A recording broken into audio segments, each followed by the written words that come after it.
My wolf called the enemy alpha mate. Now my own pack wants me gone.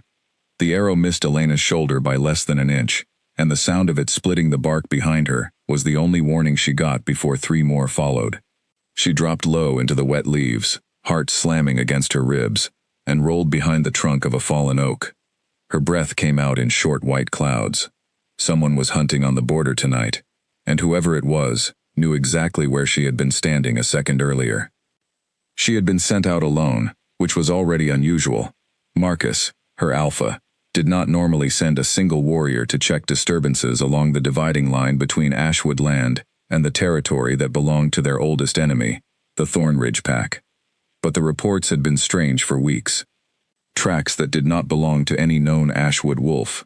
Deer carcasses left half-eaten in places no hunting party had been assigned. Marcus wanted answers before the Winter Council, and he trusted Elena to get them quietly. Quiet had lasted about 4 minutes. Another arrow cut through the space above her head, and this time she heard the shooter's steps, careless and fast, someone who was either untrained or overconfident. Elena's wolf rose beneath her skin, sharp and furious, and before she could stop herself, she let the shift take her. Bones rearranged themselves in a heartbeat of pain that felt more like pressure than agony. Fur replaced skin, and she became something faster than the arrows chasing her. She turned to face the direction the shots had come from, and for one long moment, there was nothing but silence and the smell of pine and cold earth. Then a shape broke from the tree line, not another archer, but a lone gray wolf sprinting hard, being chased by 2 smaller wolves, wearing colors she recognized instantly. Thornridge fighters. The gray wolf was running for his life, and the 2 behind him were closing fast, teeth bared, clearly meaning to end the chase permanently. Elena's instincts told her to stay hidden. This was not her fight. Whatever this gray wolf had done to earn 2 Thornridge hunters on his tail was none of her business, and getting involved in an enemy pack's internal dispute during a fragile truce could start a war that neither side wanted. She told herself all of this in the space of half a second, and then she moved anyway, because the gray wolf stumbled, and one of his pursuers lunged for his exposed side. She hit the lunging wolf before she had fully decided to. Her shoulder slammed into its ribs and sent it tumbling into the underbrush, and she was already turning to face the second one when it skidded to a stop, confused by the sudden arrival of an Ashwood wolf defending an enemy of its own pack. The 2 Thornridge fighters exchanged a look, some silent calculation passing between them, and then they retreated into the trees rather than risk an incident that could break the ceasefire. Elena shifted back to human form, breathing hard, adrenaline still burning through her chest. The gray wolf did not run. He limped closer, and as he did, he changed too, fur folding back into skin, until a man stood where the wolf had been a moment before. He was tall, with dark hair damp against his forehead, and a gash along his ribs that had clearly cost him blood he could not afford to lose. He looked at her with an expression she could not read, somewhere between gratitude and suspicion. "You didn't have to do that," he said. His voice was low and rough, strained from the run. "I know," Elena answered, still catching her breath. "I'm not sure why I did." He studied her for a long moment, taking in the markings on the leather band around her wrist, the ones that told any wolf with eyes exactly which pack she belonged to. His expression shifted, and something like disbelief crossed his face. "Ashwood," he said quietly. "Thornridge," she answered, matching his tone. Neither of them moved. The forest around them had gone unnaturally still, the way it does right before a storm breaks, and Elena felt something stir deep inside her chest that had nothing to do with the fight she had just survived. Her wolf, usually a quiet presence in the back of her mind, surged forward with a force that nearly buckled her knees. It was not fear. It was recognition, sharp and undeniable, the kind of instinct that could not be argued with or explained away. Mate. The word rang through her mind so clearly it might as well have been spoken aloud, and judging by the way the stranger's eyes widened, his wolf had said the exact same thing to him, at the exact same moment. "No," he said immediately, taking a step back. "That's not possible." "I agree," Elena said, though her voice came out unsteady. "It's not possible." But possible or not, the pull between them did not care about politics or history, or the fact that their 2 packs had been enemies for longer than either of them had been alive. It sat in her chest like a hook, and every instinct she had ever trusted told her the same thing, over and over. This man, wounded and bleeding in front of her, deep in contested territory, was the one her wolf had been waiting for. "Who are you?" she asked, because she needed to know, even though some part of her already suspected the answer would only make everything worse. He hesitated, weighing whether to answer honestly. Then, perhaps deciding that lying to someone who had just saved his life would be a poor way to start whatever this was, he said, "Cain. I lead the Thornridge pack." The words landed like a second arrow, this one aimed directly at her chest. Elena had grown up hearing about Cain Thornridge, the way children in Ashwood grew up hearing about storms and floods, something dangerous and distant that could destroy everything if it ever came close. Her father had died fighting Thornridge wolves 8 years ago, in a border skirmish that still shaped every decision her pack made.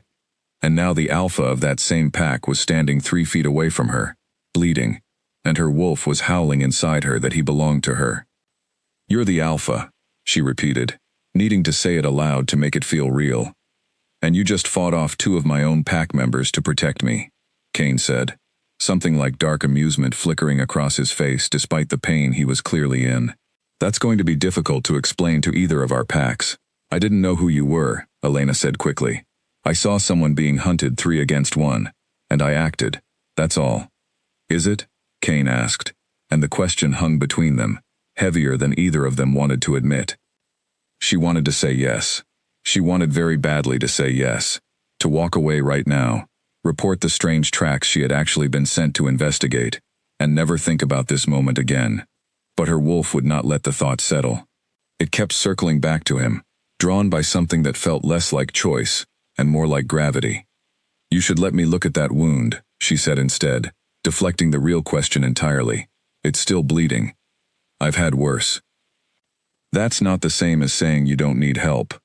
Cain studied her again, and this time there was less suspicion in his eyes and more curiosity, as if he was trying to solve a puzzle that had appeared without warning in the middle of enemy territory. After a moment he nodded, and Elena moved closer, tearing a strip of cloth from the edge of her jacket to press against the gash along his ribs. The contact sent a jolt through her, warm and unwelcome, confirmation of everything her wolf had already decided. "Why were your own pack members trying to kill you?" she asked, keeping her focus on the wound rather than his face. Cain's jaw tightened. They weren't trying to kill their alpha. They were trying to kill a lone wolf who had wandered too close to a disputed hunting ground, because they didn't recognize me. I was out here alone, which I should not have been, checking the same strange tracks your pack has probably also noticed. Elena's hands stilled. The tracks that don't belong to either pack. The same ones, Cain confirmed. "Something has been moving through this territory that isn't Ashwood and isn't Thornridge. I wanted to see it myself before I brought it to my council, because if I'm wrong, it could look like I'm accusing your pack of something you didn't do, and that would end the truce faster than anything else could." It was strange, hearing an enemy alpha speak so plainly about wanting to protect a peace neither of their packs had ever fully trusted. Elena had expected arrogance, or cruelty, or at the very least, the cold calculation her father's stories had always described. Instead, she found someone thoughtful, someone clearly carrying the weight of 2 packs' worth of old grudges, and trying, in his own way, to keep the fragile ceasefire from collapsing. "I was sent for the same reason," she admitted. "My alpha wants answers before the Winter Council." "Then it seems we have a shared problem," Cain said, "and apparently a complication neither of us asked for." The complication sat heavy in the air between them, impossible to ignore now that it had been spoken into existence. Elena finished tying off the makeshift bandage and stepped back, putting distance between them that did nothing to quiet the pull in her chest. "This can't happen," she said, more to herself than to him. "My father died fighting your pack. My whole pack would see this as a betrayal before they'd ever see it as fate." "My pack would say the same about me," Cain replied evenly. "A bond with an Ashwood wolf could destroy everything I've spent years trying to rebuild between our territories. Trust that took a generation to construct, undone in a single moment none of us chose." "So we agree," Elena said, trying to sound more certain than she felt. "We ignore it." Cain's eyes met hers, and for a moment, something raw and unguarded passed across his face before he masked it again. "We can try," he said. "I'm not certain a bond like this listens to reason." Neither of them moved for a long moment, caught in a silence that felt far too intimate for two people who were supposed to be enemies. Then, somewhere in the distance, a howl rose through the trees, low and questioning, one of Kane's pack searching for their alpha. "I have to go," Kane said, though he made no move to leave. "So do I," Elena answered, though she felt the same reluctance pulling at her feet. "Elena," she said suddenly, realizing she had never given him her name, "in case it matters." Something shifted in his expression when he heard it, like he was memorizing the sound of it against his will. "Elena," he repeated quietly. "It matters more than either of us wants it to." Before she could respond, he shifted back into wolf form and disappeared into the trees, moving in the direction of the distant howl, favoring the side she had bandaged, but moving with the strength of someone determined not to appear weak in front of his own pack. Elena stood alone in the clearing for a long time afterward, staring at the space where he had vanished, her heart still racing from something that had nothing to do with the earlier attack. She told herself, walking back toward Ashwood territory, that this was a single strange encounter, the kind of thing that happened once and never needed to be repeated. She told herself the pull in her chest would fade with distance, that instinct could be overridden by will, that she was strong enough to bury this before it ever became a problem. But her wolf did not agree. It sat curled and restless beneath her skin, the entire walk home, straining toward the direction Kane had gone, refusing to settle no matter how far she traveled. By the time Ashwood's border markers came into view, she understood, with a dread that sat cold in her stomach, that this was not something she could simply walk away from.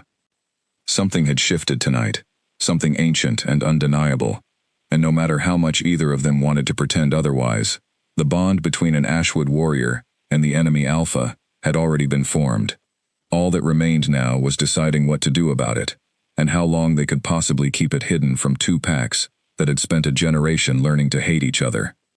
Elena had no answers walking through her pack's gates that night, only the growing certainty that whatever came next would change everything she thought she knew about loyalty, about family, and about the war her father had died fighting. She reported the strange tracks to Marcus, exactly as she had been sent to do. She said nothing about the man she had met at the border, or the word her wolf had spoken the moment their eyes first met. Some secrets, she was beginning to understand, could not stay buried forever. But she intended to try, for as long as she possibly could, because the alternative was a truth that threatened to unravel everything she had ever called home. Inside the gates, the pack house glowed with lantern light, and the familiar sounds of home wrapped around her the moment she stepped through the door. Voices from the dining hall, the clatter of dishes, someone laughing near the fire pit outside. It should have felt comforting. Instead, it felt like a life she was suddenly watching from a distance, as though a thin pane of glass had slid between her and everything she had once taken for granted. Marcus met her in the main hall, his expression tightening the moment he saw the state of her clothing, torn at the shoulder where an arrow had grazed too close. "You were attacked," he said, not as a question. "There were archers near the border," Elena said carefully, choosing each word. "Thornridge fighters, chasing something through the trees. I don't think it was meant for me. I got caught in the middle of it." It was not a lie, exactly. It simply left out the part that mattered most. Marcus's jaw hardened at the mention of Thornridge fighters so close to the line, and for a moment, Elena worried she had made things worse rather than better. The truce between their packs was already fragile, built on years of careful diplomacy, after the last war had cost both sides more than either could afford to lose again. Any hint of aggression near the border threatened to unravel it entirely. "Did they cross onto our land?" Marcus asked. "No," Elena said. "The chase stayed on their side. I didn't engage beyond defending myself." Again, technically true. She had defended herself, and she had also defended the man they were chasing, but there was no version of that sentence she could say aloud tonight, not with her thoughts still tangled, and her wolf still straining toward a direction that led away from everything she had ever known. Marcus studied her for a long moment, the kind of look he had given her since she was young, one that always seemed to see slightly more than she wanted him to. He had been her father's closest friend before the war took him, and in the years since, he had stepped into a role that was part alpha and part something closer to family. It made lying to him harder than it should have been. "Get some rest," he finally said. "We'll discuss the tracks and the border activity at tomorrow's council. You did well tonight, Elena. Your father would be proud of how you handled yourself out there." The words, meant as comfort, landed instead like a weight in her chest. If Marcus knew the truth, if he understood what her wolf had claimed the moment she looked into Kane Thornridge's eyes, pride would be the last thing he felt. She managed a small nod and excused herself before her expression could betray anything more. Alone in her room that night, Elena sat by the window and stared out at the dark tree line, toward the border she had crossed and the man she had left standing in it. Sleep would not come easily, not with her wolf pacing restlessly beneath her skin, pulling toward a direction her human mind refused to follow.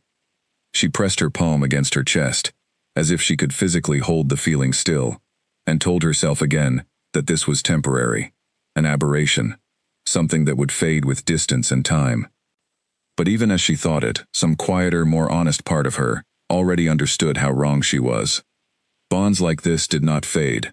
They did not listen to reason, or duty, or the weight of history between two warring packs. They simply existed, stubborn and unshakable, waiting for the moment they could no longer be denied. Somewhere across the border, she knew without being able to explain how she knew it, Kane was staring at the same night sky, fighting the exact same battle inside himself. The thought should have brought her no comfort at all. Instead, it settled into her chest like something dangerously close to relief, and that frightened her more than the arrows ever had. She closed her eyes eventually, not because the restlessness had passed, but because exhaustion finally won out over instinct.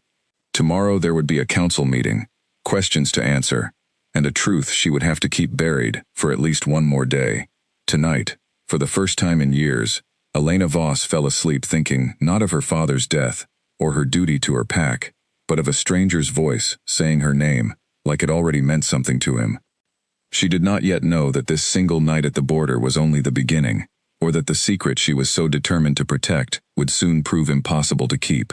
All she knew, lying awake in the dark long after her body finally stilled, was that nothing about her life would ever be simple again. 3 days passed, and Elena told herself each morning that today would be the day the pull finally loosened its grip. It never did. If anything, it grew sharper, a constant hum beneath her ribs that made it difficult to focus on anything else.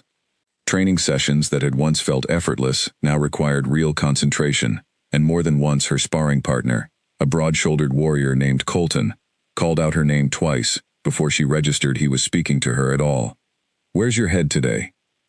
Colton asked, lowering his practice blade after their third round ended, with Elena distracted enough to leave herself open. "You've been off since you came back from the border run." "I'm fine," Elena said, resetting her stance. "Just tired." Colton did not look convinced, but he let it go, and they continued training in the crisp morning air, breath fogging in front of them with every exhale. Elena pushed herself harder than usual, hoping exhaustion might quiet the restlessness that had settled into her bones since the night she met Kane. It didn't. If anything, physical exertion seemed to loosen whatever control she had left, and by midday, she found herself standing at the edge of the training field, staring toward the border, without any memory of walking there. Her wolf wanted direction. It wanted to move toward the one place logic told her she could never go again. That evening, Wren found her sitting alone near the river that ran along the eastern edge of Ashwood territory, knees pulled to her chest, watching the current pass without really seeing it.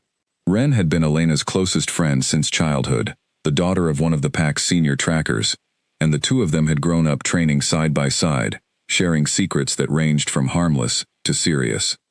Wren dropped down beside her without asking permission, the way she always did.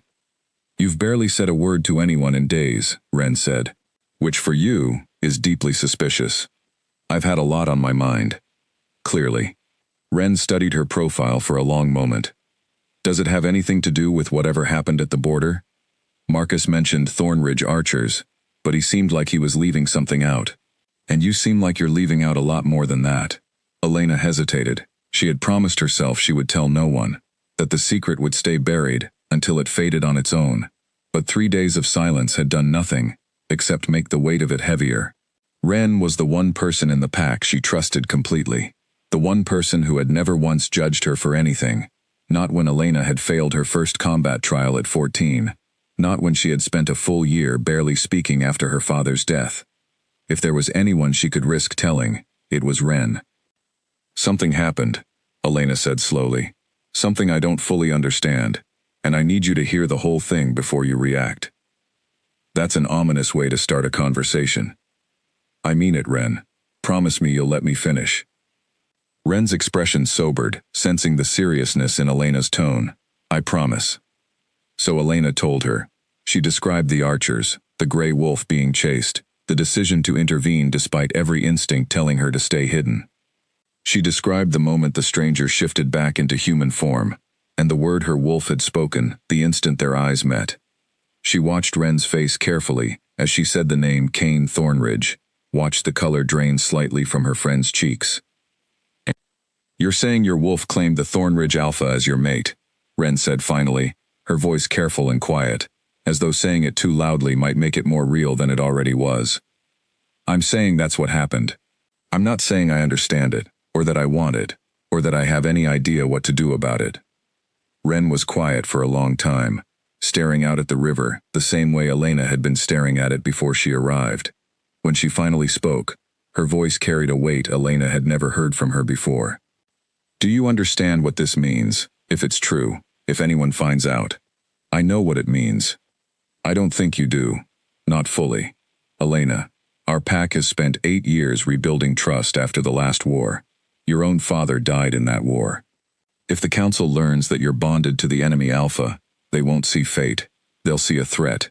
They'll see a reason to believe you can't be trusted, that you might feed information across the border, that the bond makes you a liability no matter what you actually choose to do about it." "I haven't done anything," Elena said, hearing the defensiveness creep into her own voice. "I haven't spoken to him since that night. I haven't crossed the border again. I've done everything right." "I believe you," Ren said, and she did sound like she meant it.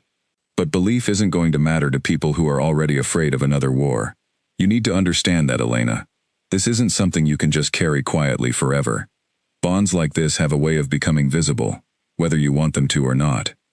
The words settled uncomfortably in Elena's chest, because some part of her had already sensed the same truth. She had felt her wolf grow more restless with each passing day, not less, and she understood, even without wanting to admit it, that suppression was not a permanent solution. It was only a delay. "What am I supposed to do?" Elena asked, and for the first time since the encounter at the border, her voice cracked slightly, betraying just how much the weight of the secret had been costing her. "I can't choose this bond. I can't unchoose it either. There's no path forward that doesn't end badly for someone." Ren reached over and took her hand, squeezing it the way she had since they were children, a gesture that meant more than any words could have. "I don't have an answer for you. I wish I did. But whatever happens, you're not carrying this alone anymore. I'm not going anywhere." It was a small comfort, but Elena held on to it fiercely over the following days, even as the pull toward Kane continued to grow sharper rather than fainter. She threw herself into every task Marcus assigned her, volunteering for patrols and supply runs she would normally have avoided, anything to keep her mind occupied, and her body too exhausted to dwell on the ache in her chest. It was during one such supply run, nearly a week after the border encounter, that fate intervened again, this time with far less warning. Elena had been sent with a small group to retrieve medicinal herbs from a grove that grew along the disputed edge of Ashwood and Thornridge territory, close enough to the border that both packs occasionally used it under an unspoken agreement of mutual restraint. She had gone ahead of the others to scout the grove for safety, a routine precaution that should have taken no more than a few minutes.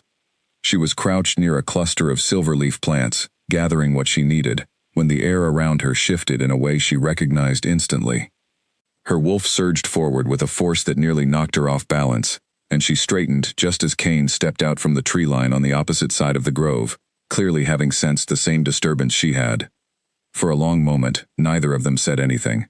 The grove stretched between them, quiet except for the wind moving through the branches overhead, and Elena felt the pull in her chest intensify, until it was almost impossible to stand still. "You shouldn't be here," she finally managed, though the words carried none of the conviction she wanted them to have. "Neither should you," Kane answered, taking a step closer despite his own words. "And yet." "This is a coincidence," Elena said. "Nothing more." "Is that what you tell yourself at night?"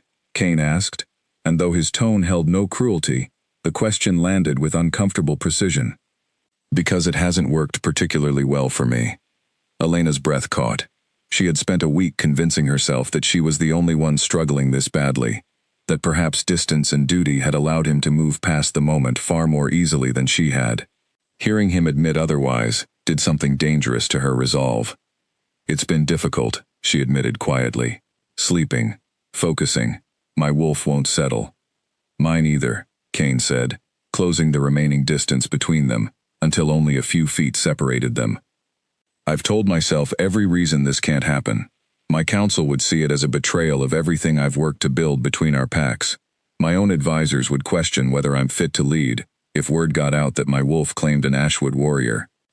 "Then we agree the bond is a problem," Elena said, though the words felt hollow even as she spoke them, standing this close to him, with her wolf singing beneath her skin, in a way that made problem feel like entirely the wrong description.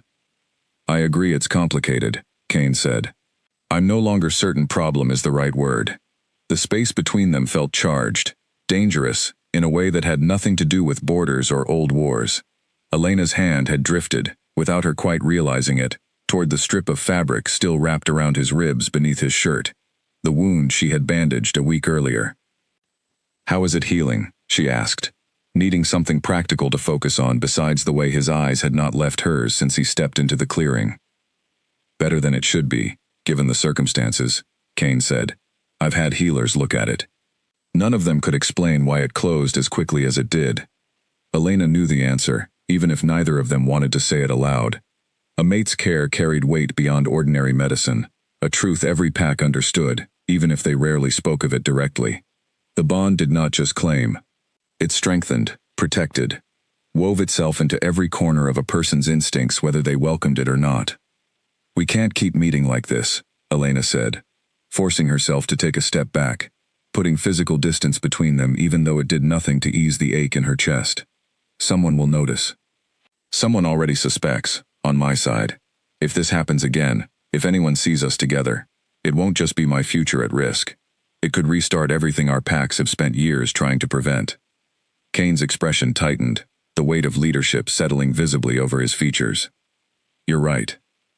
I know you're right. I have a council meeting in less than an hour to discuss the same border disturbances we were both sent to investigate. If I'm seen standing here with an Ashwood warrior, questions will be asked that I don't have safe answers to." "Then we should go," Elena said, though neither of them moved.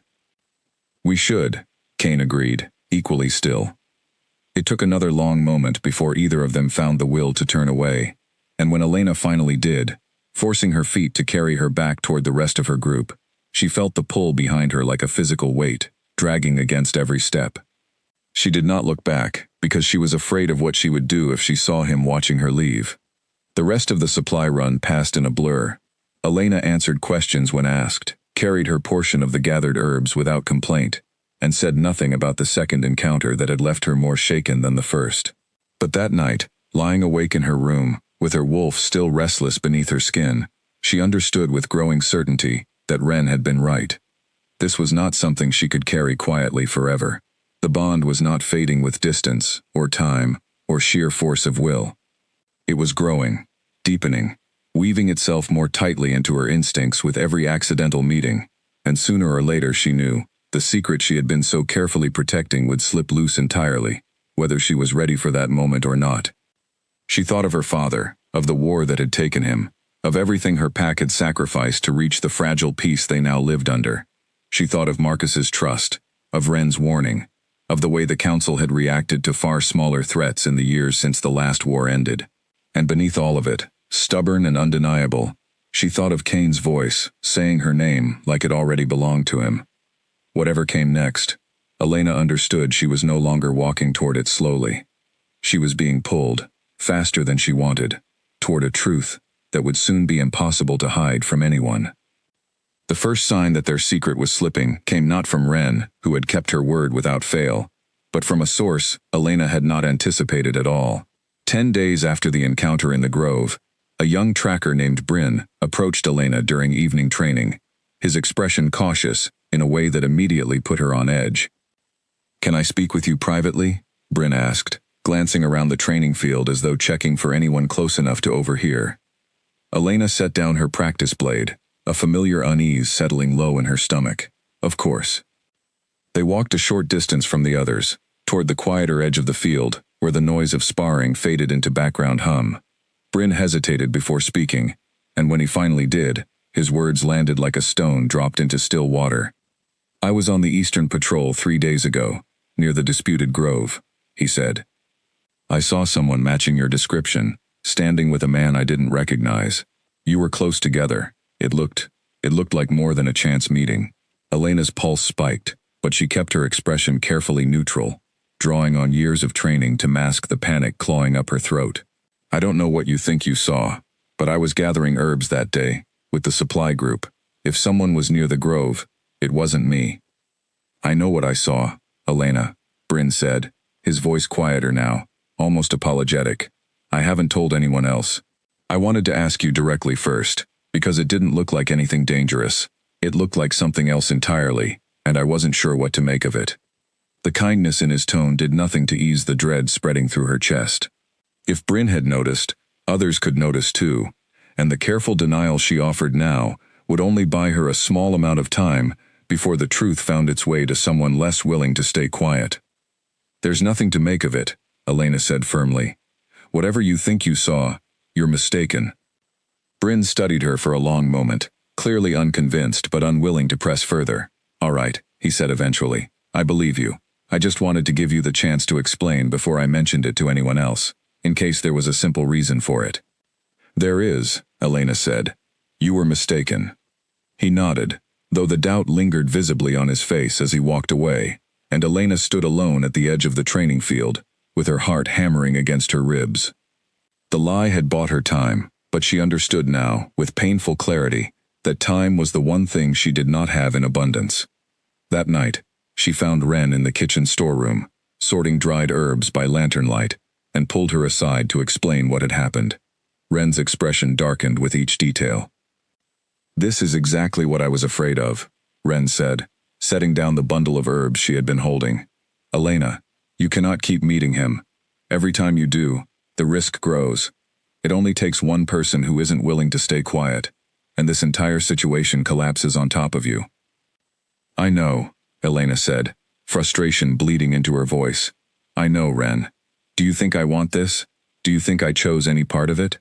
"I know you didn't choose it," Wren said, softening slightly. "But choice doesn't matter to the council. Consequence does. If Bryn changes his mind and reports what he saw, or if anyone else notices what he noticed, you won't get the chance to explain that this wasn't your decision. They'll only see an Ashwood warrior standing close with the enemy Alpha, and that image alone will be enough to end everything." Elena pressed her palms against her eyes, exhaustion settling deep into her bones. The weight of the secret had become almost unbearable, a constant pressure she carried through every waking hour, and into sleep that offered little rest anymore. Her wolf remained restless no matter what she did, pacing beneath her skin like something caged, and each day it grew harder to pretend the ache in her chest was manageable. "I haven't seen him since the grove," she said quietly. "I've stayed away. I've done everything I can to keep this contained." "I believe you," Wren said again, and this time her voice carried genuine sympathy rather than frustration. "But containment isn't the same as solving it, Elena. This bond isn't going to disappear because you avoid him. If anything, avoiding him seems to be making things harder for you, not easier." It was true, though Elena hated admitting it even to herself. The distance she had maintained since the grove had done nothing to loosen the pull in her chest. If anything, the separation seemed to sharpen it, a constant low ache that colored every interaction, every quiet moment, every attempt at normal pack life. She had begun losing weight without meaning to, sleeping poorly, snapping at people who did not deserve her frustration. Marcus had noticed the change in her, though so far he had attributed it to grief resurfacing around the anniversary of her father's death, a kindness she did not deserve, given the truth she was hiding from him. "What am I supposed to do?" Elena asked, and the question came out smaller than she intended, more vulnerable than she usually allowed herself to sound. Wren was quiet for a long moment before answering. "I don't know. I wish I had a real answer for you. All I know is that secrets like this have a way of finding daylight eventually, whether we want them to or not. The only thing you can control is how prepared you are when that happens." The warning settled uneasily in Elena's chest as she returned to her room that night, and sleep, when it finally came, brought dreams she did not want to examine too closely, full of gray forests, and a voice saying her name with a tenderness that frightened her more than any enemy ever had. Over the following 2 weeks, the whispers began in earnest, though Elena could never trace them back to a single source. She noticed shifts in behavior first, the way certain pack members grew quieter when she entered a room, the way conversations sometimes stopped abruptly at her approach. Nothing overt, nothing she could confront directly, but the accumulation of small moments left her increasingly certain that Bryn's silence had not held, or that someone else had noticed something during one of her increasingly rare and careful attempts to see Kane. Because despite every warning, despite every rational argument she made to herself, she had not managed to stay away entirely. Twice more over those 2 weeks, she found herself drawn back to the border, and twice more, as though guided by the same invisible thread, Kane appeared as well. Neither of them planned these meetings. Neither of them could explain how their paths kept intersecting, despite every effort to prevent it. The bond simply pulled, and eventually, exhausted from fighting it, they stopped pretending the meetings were accidental at all. Those brief conversations at the border had become the only moments Elena felt like herself, strange as that realization was. Away from the constant vigilance required to hide her secret from her own pack, away from the weight of expectation that came with being her father's daughter, and a warrior who was supposed to embody Ashwood's strength, she found something close to peace, standing across from a man who understood exactly what she was carrying, because he was carrying the same weight from the opposite side. "My counsel grows suspicious too," Kane admitted, during one such meeting, the two of them standing at a careful distance from each other, near the same fallen oak where they had first met. "Not of anything specific yet, but they've noticed I've been distracted, distant. My second-in-command asked me directly last week if something was troubling me." "What did you tell him?" "That the border tensions were weighing on me. It wasn't entirely a lie." Elena managed a small, tired smile. "We're becoming quite skilled at half-truths." "A dangerous skill to develop," Kane said, though there was no real reproach in his voice, only a shared understanding of impossible circumstances. "Elena, I don't know how much longer either of us can maintain this. Not the bond itself, that isn't going anywhere no matter what we do. I mean the secrecy. It's costing both of us more than either pack realizes." "I know," Elena said, the admission heavy in her chest. "I don't have a solution. I wish I did." "Neither do I," Kane admitted. "But I find myself less afraid of what happens if this comes to light, and more afraid of what continues happening to both of us, if it doesn't." The words stayed with her long after she left him that evening, turning over and over in her mind, as she walked back toward Ashwood territory, beneath a sky heavy with clouds, that promised rain before morning. She understood what he meant, even as the fear of exposure still gripped her chest with cold, unrelenting hands. The secrecy was not protecting either of them. It was only delaying an inevitable reckoning, and delaying it in a way that was slowly wearing both of them down to nothing. She did not yet know, walking home that night with rain beginning to fall through the bare branches overhead, that the reckoning was closer than she feared. Somewhere behind her, unseen in the darkness, a pair of eyes had watched the entire meeting from a distance, and the person attached to them was already deciding what to do with what they had witnessed. The following morning, Elena woke to the sound of raised voices in the main hall, and the moment she stepped out of her room and saw the expressions on the faces gathered there, she understood, with a sinking certainty that settled deep into her bones, that her carefully guarded secret had finally run out of time. The main hall had gone quiet by the time Elena reached the bottom of the stairs, but the silence felt worse than the shouting had. Every face turned toward her, and she recognized the particular stillness of a room that had been discussing her before she arrived. Marcus stood near the hearth, his arms crossed, expression unreadable in a way she had rarely seen from him. Beside him stood Edgar, one of the pack elders, a man who had never fully trusted the peace with Thornridge, and had spent years arguing for stronger border defenses at every council meeting since the last war ended. "Elena," Marcus said, his voice carefully controlled, "Edgar has brought something to my attention. I want to hear your account before anything else is decided." Her stomach dropped, but she kept her expression steady, drawing on every ounce of composure her training had ever given her. What kind of something? Edgar stepped forward, his eyes hard and unforgiving. I have a witness who saw you meeting with the Thornridge Alpha, not once, but on multiple occasions, near the eastern border, standing close. Speaking as though the two of you were familiar with each other in a way that goes far beyond any accidental encounter between rival pack members. The room seemed to tilt slightly beneath her feet, but Elena forced herself to remain still, to keep her breathing even, though her heart pounded so loudly she was certain everyone in the hall could hear it.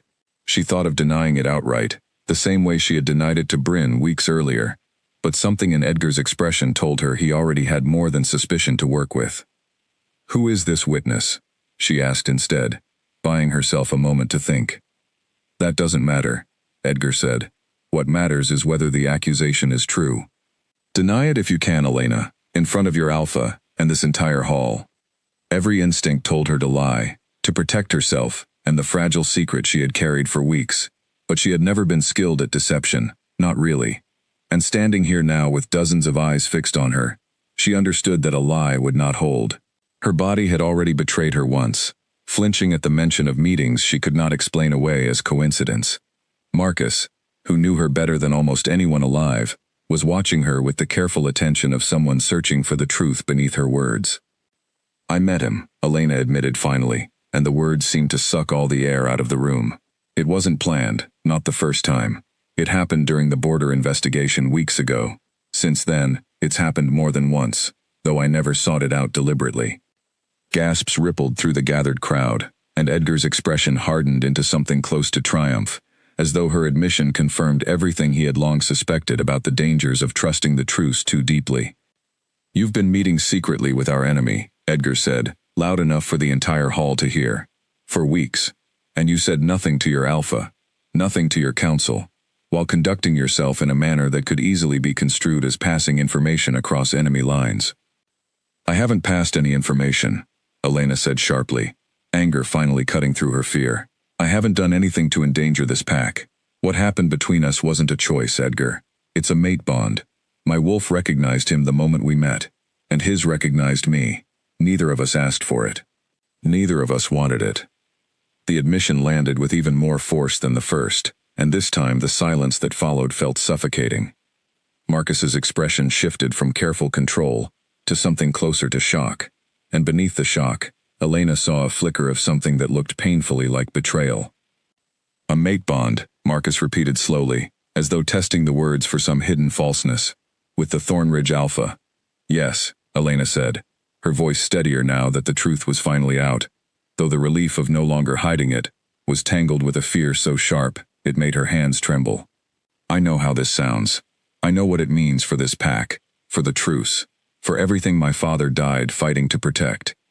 I've spent weeks trying to bury it, trying to make it disappear, and I can't. It doesn't work that way. You know it doesn't work that way. Bonds can be resisted, Edgar snapped. Wolves choose their actions every day, despite what instinct tells them. The fact that you continued meeting him, rather than reporting the bond immediately and requesting guidance from your council, tells me everything I need to know about where your loyalties truly lie. That's not fair, Elena said, her voice rising despite her effort to stay calm. I told no one, because I was afraid of exactly this reaction. I knew the moment it became known, I would be treated as a threat rather than someone caught in something she never asked for. And are you not a threat? Edgar demanded. Tell me honestly, Elena, if the Thornridge Alpha asked you tonight to share our defenses, our patrol schedules, anything at all, could you say with absolute certainty that the bond wouldn't compel you to comply? The question hung in the air, cruel in its precision, because Elena did not have an answer that would satisfy him, not one that felt entirely honest. She believed, deep in her heart, that she would never betray her pack, that her loyalty to Ashwood ran deeper than any instinct the bond had forced upon her. But belief was not proof, and she understood, watching the faces around her, that proof was the only thing that would matter here tonight. I would never betray this pack, she said instead, meeting Edgar's gaze without flinching. Whatever else is true, that has never changed, and never will. Words are easy, Edgar said, especially from someone who has already demonstrated a willingness to hide the truth for weeks. Marcus finally raised a hand, silencing the growing murmur that had begun rippling through the gathered crowd. When he spoke, his voice carried the weight of authority he rarely needed to invoke so heavily. This is not a decision to be made in the heat of a single evening. Elena's actions, and the nature of this bond, will be examined properly by the council. Until that examination is complete, Elena is relieved of her warrior duties and confined to the pack house. The words landed like a physical blow, though Elena had known, somewhere in the back of her mind, that something like this was coming the moment Edgar had spoken her name in front of the hall. Being stripped of her rank felt like losing a piece of her identity, the warrior status she had worked for since she was young enough to remember training beside her father, before the war took him, and left that legacy resting entirely on her shoulders. "Marcus," she said quietly, unable to keep the plea out of her voice. "Please, I've done nothing to endanger this pack. I've told you the truth tonight because it was the truth, not because I was caught doing something wrong." Marcus's expression softened slightly, though the authority in his posture did not waver. "I believe you didn't choose this bond, Elena. I even believe you fought against it as hard as you could. But belief isn't enough right now. Not with a council watching, and a truce as fragile as the one we've spent years rebuilding. I have to follow procedure, for your sake as much as for the pack's. Do you understand?" She did understand, even as the understanding did nothing to ease the ache spreading through her chest. Procedure existed to protect the pack from genuine threats, but it also existed, she was beginning to realize with painful clarity, to protect leaders like Marcus from having to make difficult individual judgments in moments exactly like this one. Following procedure meant he did not have to decide, right now, in front of an entire hall of witnesses, whether he still trusted her. "I understand," she said quietly, though the words tasted bitter. Two warriors stepped forward at Marcus's silent signal, moving to escort her back to her room, and Elena did not resist, though every instinct in her wanted to. Resisting would only confirm every suspicion Edgar had already voiced, would only make the situation worse for a future she could not yet see the shape of. As she was led from the hall, she caught sight of Ren, standing near the back of the crowd, her face pale, with a mixture of fear and helpless sympathy, and Elena held on to that single glimpse of loyalty as she was led away, because it was the only comfort she had left. Her room felt smaller that night than it ever had before, the walls pressing in around her as she sat on the edge of her bed and replayed the confrontation over and over in her mind.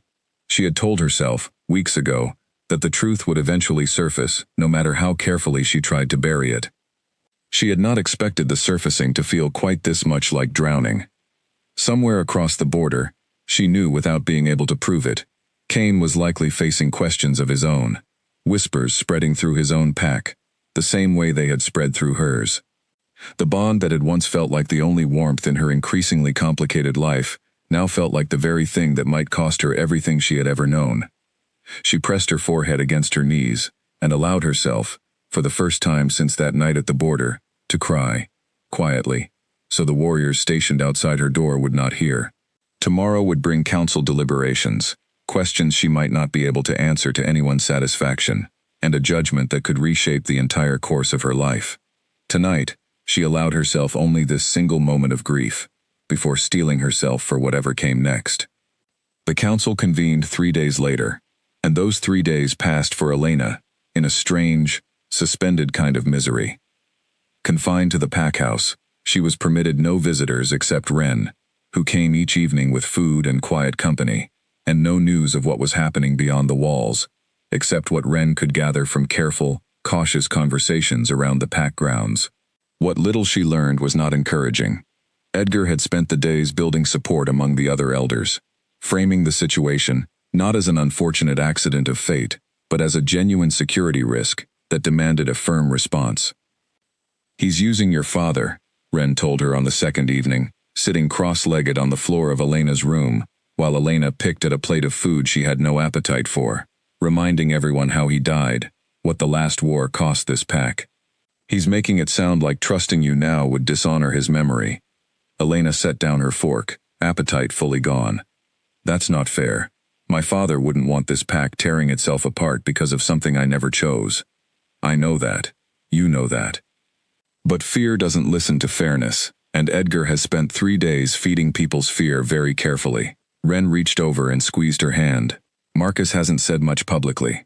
I think he's genuinely torn, Elena. He cared about your father. He cares about you. But he also has an entire pack to answer to. And right now that pack is scared. The council meeting itself took place on the third morning, in the same main hall where the accusation had first been spoken aloud. Elena was brought before the assembled elders and senior warriors. Marcus seated at the center with an expression that gave away nothing of what he was thinking. Edgar stood near the front, clearly prepared, while Elena stood alone, having been advised that no one could formally speak in her defense during a proceeding of this nature, though Ren had positioned herself as close to the front as she was permitted. The proceedings were thorough and, in their own way, fair, though fairness offered little comfort when the outcome felt predetermined before the first question was even asked. Elena answered every question honestly, describing the border encounter exactly as it happened, the subsequent meetings, the bond she had never asked for and could not undo. She spoke about her loyalty, about her lifetime of service to Ashwood, about the fact that not once, despite every opportunity, had she shared anything that could compromise her pack's safety. Several council members seemed genuinely moved by her testimony, nodding along as she spoke, and for a brief moment, Elena allowed herself the dangerous luxury of hope. But Edgar's rebuttal, when it came, was calculated and effective, appealing not to logic, but to the same fear Ren had warned her about. A mate bond does not simply exist without consequence, Edgar argued, addressing the full council rather than Elena directly. It grows stronger with proximity, with time, with every interaction, however innocent it may currently appear. We are not questioning Elena's intentions today. We are questioning what those intentions will be capable of resisting 6 months from now, a year from now, when the pull she describes has only deepened. Are we prepared to gamble the safety of this entire pack on the strength of her willpower against an instinct she herself admits she cannot control? The question rippled through the hall, and Elena watched, with sinking clarity, as several of the council members who had seemed sympathetic moments earlier began to waver, their expressions shifting toward caution rather than compassion. Fear, once properly cultivated, proved far more persuasive than any testimony she could offer. The council deliberated for the remainder of the day, and Elena was returned to her room to wait, the hours crawling by with agonizing slowness. Ren visited briefly that evening, her expression grim enough that Elena did not need to ask how the deliberations seemed to be trending. They're debating between two outcomes, Ren admitted quietly. Execution, which several of the older elders are pushing for, arguing that a bonded threat cannot be allowed to remain a risk to pack security under any circumstances, or exile, which some are calling a mercy, though we both know how survivable that mercy actually is. Elena's stomach turned. She had heard stories her entire life about wolves exiled from their packs, cast out to survive alone, in territories where lone wolves rarely lasted more than a season, before falling to rogue packs, harsh winters, or simple starvation, without the support structure a pack provided. Exile was, in practice, often a slower version of the same sentence execution, offered more directly. What do you think will happen? Elena asked, though she was not certain she wanted to hear the answer. I think Marcus will fight for exile over execution, Ren said carefully. He still cares about you, Elena. Whatever else is happening right now, I don't think he'll allow the council to end your life over something you never chose. But I won't lie to you and pretend exile is a comfortable outcome. It isn't. The following morning, the council rendered its verdict.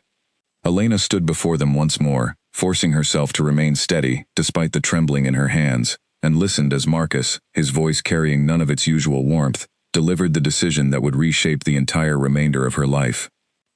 After careful deliberation, Marcus said, this council has determined that Elena Voss poses a risk to pack security that cannot be permitted to remain within Ashwood territory.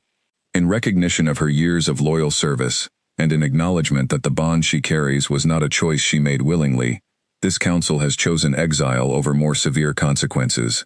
Elena will be given until sundown tomorrow to gather essential supplies before departing Ashwood territory permanently. She will not be permitted to return. The words landed with a finality that made the room seem to tilt beneath her feet. Elena had known, in the abstract, that this outcome was possible, even likely, but hearing it spoken aloud, formalized and irreversible, was an entirely different kind of pain than she had prepared herself for. She looked around the hall, searching the faces of people she had grown up beside, trained beside, considered family for her entire life, and found mostly averted eyes, a few expressions of genuine sorrow, and Edgar's carefully controlled satisfaction. "Marcus," she said, her voice barely steady, "please." "This is the council's decision," Marcus said, though something in his tone suggested the words cost him more than he was willing to show in front of the assembled pack. "I'm sorry, Elena. I wish there had been another path." She wanted to argue, to plead, to remind him of every year she had given to this pack, every battle she had trained for, in the hope of one day protecting the same people who were now casting her out for a bond she had never asked for. But she understood, standing there in the heavy silence of the hall, that none of it would change the outcome. The decision had been made, and no amount of protest would undo it now. "I understand," she said instead, forcing the words out through a throat tight with grief and fury in equal measure. "I'll be gone by sundown tomorrow." She was escorted from the hall for the final time, and as the doors closed behind her, she heard the low murmur of conversation resuming, the pack already moving past her, already adjusting to a future that no longer included her within its borders. The finality of it settled into her chest like a stone, heavy and cold, and for the first time since the entire ordeal began, Elena allowed herself to fully feel the depth of what she was about to lose. Everything she had ever known, every relationship she had built over a lifetime within these walls, every memory tied to the only home she had ever had, would end tomorrow at sundown. And somewhere on the other side of a border she had crossed only a handful of times, a bond she had never chosen waited for her, offering the only direction left for her to walk toward, whether she wanted to or not. That night, alone in her room for what she now understood would be one of her last nights within Ashwood's walls, Elena did not sleep at all. She spent the hours instead memorizing the shape of the ceiling above her bed, the sound of the wind through the trees outside her window, the particular quiet of a home she had taken for granted for far too long.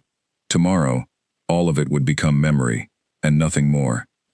Ren came before dawn, slipping into Elena's room, with a pack already loaded with supplies, moving with the quiet urgency of someone who had spent half the night preparing, rather than sleeping. Elena, still awake, sat up, as the door clicked shut behind her friend. "You shouldn't be here this early," Elena said. "If anyone sees you helping me, they'll question your loyalty too." "Let them question it," Ren said, dropping the pack onto the bed and beginning to unpack its contents, laying out dried meat, a water skin, a small medical kit, and a folded blanket, with the efficient precision of someone who had clearly done this kind of preparation before, even if never under these particular circumstances. "I'm not letting you walk out of here with nothing, Elena, not after everything." Elena's throat tightened as she watched her friend work, the weight of the coming goodbye settling heavier with each item Ren added to the pile. "Ren, thank you. I don't know how to say what this means." "Don't," Ren said, her voice rough with emotion she was clearly fighting to control. "Don't thank me. Just promise me you'll survive whatever comes next. Promise me you'll be careful, and that you'll find him, and that you won't try to do this alone out of some misguided sense of pride." "I don't have much choice about finding him," Elena said, managing a small, tired smile despite everything. "My wolf has been pulling toward Thornridge territory since the moment the council made its decision. I don't think I could resist it even if I wanted to." Ren finished packing the supplies and sat down beside her on the bed, wrapping an arm around Elena's shoulders in a hug that carried the weight of a lifetime of friendship compressed into a single embrace. "I'm going to miss you more than I know how to say. This pack won't be the same without you in it." "You'll still have people here," Elena said. "Colton, the others. You won't be alone. That's not the point, and you know it." Ren pulled back, wiping at her eyes with the back of her hand, clearly frustrated with herself for the tears she couldn't quite hold back. "You're my best friend, Elena. You have been since we were children. I don't care what the council decided. I don't care what Edgar thinks he understands about mate bonds and loyalty. None of them know you the way I do, and none of them had the right to cast you out for something that was never your fault." "I'll find a way to make it work," Elena said, though she was not entirely certain she believed it herself. "On the other side, I mean. I don't know what waits for me there, whether Kane's own pack will welcome me any more warmly than mine did, but I have to try." There isn't another direction left for me to go. They sat together in silence for a while after that, neither of them willing to rush the final hours of a friendship that had shaped so much of both their lives. Ren helped her pack the remaining essentials as the sky outside slowly lightened from black to gray, and by the time the first hints of dawn crept over the horizon, everything Elena would carry into exile fit into a single bag slung across her shoulders. I have to go before the others wake, Ren said finally, standing reluctantly by the door. If anyone realizes I helped you prepare, it could cause problems for both of us. But Elena, I want you to know, whatever the council decided, whatever Edgar said in that hall, you were never a traitor to this pack. You were never anything less than someone this bond found by accident, someone who fought against it harder than anyone had any right to expect. I believe that with everything I have. The words settled into Elena's chest, like a small, steady flame against the cold uncertainty of everything ahead. Thank you, Ren, for everything. I won't forget this. Ren hugged her one final time, fierce and brief, before slipping back out into the hallway, leaving Elena alone with the weight of the day ahead of her. She had until sundown, technically, but there seemed little reason to linger in a place that had already made clear she was no longer welcome. She spent the remaining hours of the morning walking slowly through the parts of Ashwood territory she loved most, the training field, where she had learned to fight, the river, where she and Ren had spent countless childhood afternoons, the quiet grove near the eastern edge of the Packlands, where her father had once taught her to track deer by their broken branches and disturbed earth. By early afternoon, she stood at the main gates of the only home she had ever known, her bag secured across her shoulders, and looked back one final time at the pack house rising behind her, sunlight glinting off its windows in a way that felt almost cruel given the circumstances. A few pack members watched from a distance, none of them approaching to say goodbye, though she caught Colton's eye briefly across the training field and saw something like regret in his expression before he looked away. Marcus did not come to see her off, and though the absence stung more than she expected, she understood it, in a way. Whatever guilt he carried over the council's decision, facing her directly in this final moment would likely have been more than he could bear. She did not blame him for staying away, even as some small, hurt part of her had hoped he might. She turned away from the gates and walked into the forest beyond, the border markers that had once meant safety, now simply another line she was crossing, for what she understood might be the last time. Her wolf, restless for weeks, finally settled into something like purpose the moment she left Ashwood territory behind, pulling steadily toward the direction it had wanted to go since the very first night she met Kane. The journey through the border woods was tense from the start. She was alone now, without the protection of a pack at her back, and she understood with painful clarity how vulnerable that made her. Rogue wolves occasionally wandered through the contested territories between Ashwood and Thornridge lands, unaffiliated with either pack, and often desperate enough to attack lone travelers for supplies or simple opportunity. She kept her senses sharp as she moved, staying off the main trails, listening for any sound that might signal danger. By late afternoon, exhaustion had begun to set in, both physical and emotional, the weight of the day's losses pressing down on her with every step. She stopped briefly near a stream to refill her water skin and eat a small portion of the dried meat Ren had packed, allowing herself a rare moment of stillness before continuing onward. It was during this pause that she first heard the low growl echoing through the trees behind her, and she rose immediately, every instinct sharpening to alertness. 3 wolves emerged from the tree line, their postures aggressive, their markings unfamiliar, belonging to neither Ashwood nor Thornridge. Rogues, exactly the kind of danger she had feared since crossing the border alone. They fanned out slowly, clearly assessing her as an easy target, a lone traveler without the backing of any pack to defend her. Elena shifted quickly, dropping her bag and readying herself for a fight she had not wanted, but could not avoid. The largest of the 3 rogues lunged first, and she met the attack head-on, years of training taking over as instinct and adrenaline replaced conscious thought. The fight was brutal and fast, 3 against 1, and though her training gave her an advantage in skill, the numbers alone made the encounter dangerous, in a way she had not faced since her earliest years of combat. She managed to drive off one of the rogues with a well-placed strike, but the remaining 2 pressed their advantage, and a sharp pain tore through her side, as one of them caught her with its teeth before she could fully twist away. She cried out, stumbling, and for a terrifying moment thought the fight might end badly, alone in unfamiliar territory with no one coming to help her. But her wolf, wounded and desperate, found reserves of strength she had not known she possessed, and she fought back with everything she had left, finally driving off the remaining rogues as the sun began sinking toward the horizon. They retreated into the trees, unwilling to risk further losses for a target that had proven more dangerous than expected, and Elena collapsed against the nearest tree trunk, breathing hard, blood soaking through her side where the bite had landed. She pressed her hand against the wound, assessing the damage as best she could, and understood with grim clarity that she needed to keep moving, needed to reach Thornridge territory before the wound worsened, or before the rogues found the courage to return with reinforcements. Every step forward became a battle against exhaustion and pain, her wolf pulling her onward, even as her human body screamed for rest. Night fell fully before she reached the actual dividing line between the two territories, and by then she was moving on instinct alone, barely conscious of the ground beneath her feet, following a pull in her chest that had become the only certainty left in a world that had otherwise turned entirely unfamiliar. She stumbled forward through the darkness, wounded, exhausted, and utterly alone, carrying nothing but a small bag of supplies and a bond she had never chosen, toward a territory that had spent her entire life defined as the enemy. She did not know, as she finally crossed into Thornridge land and her legs gave out beneath her at last, whether what waited for her there would be any kinder than what she had left behind. All she knew, in the last moments before darkness closed over her vision entirely, was that she had nowhere else left to go. Elena woke to unfamiliar voices arguing above her, the words sharp and urgent, though her mind was too foggy with pain to make sense of them at first. She became aware, slowly, of the ground beneath her, cold and hard, and the throbbing ache along her side where the rogue's teeth had torn through skin and muscle.